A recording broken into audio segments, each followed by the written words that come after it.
జరుగుతున్న నారీ శక్తి వందనం సమ్మేళనం జాతీయ సదస్సులో ఇవాళ ప్రధాని నరేంద్ర మోదీ ప్రసంగించబోతున్నారు. న్యూఢిల్లీలోని విజ్ఞాన్ భవన్లో జరిగే ఈ కార్యక్రమంలో ప్రధాని పాల్గొంటారు.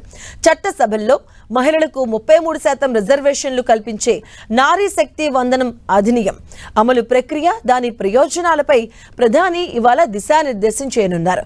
ఈ అంశంపై ఇప్పటికే ఈ నెల 13న ప్రాథమిక సమావేశం జరగ్గా ఏప్రిల్ 16 నుంచి 18 వరకు పార్లమెంటు ప్రత్యేక సమావేశాలు జరిగాయి.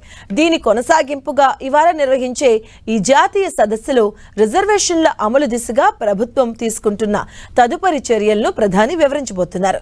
2029 లోక్సభ ఎన్నికల నాటికి మహిళా రిజర్వేషన్లను అమలు చేయాలన్న లక్ష్యంపై ప్రధాని మాట్లాడే అవకాశం ఉందని సమాచారం.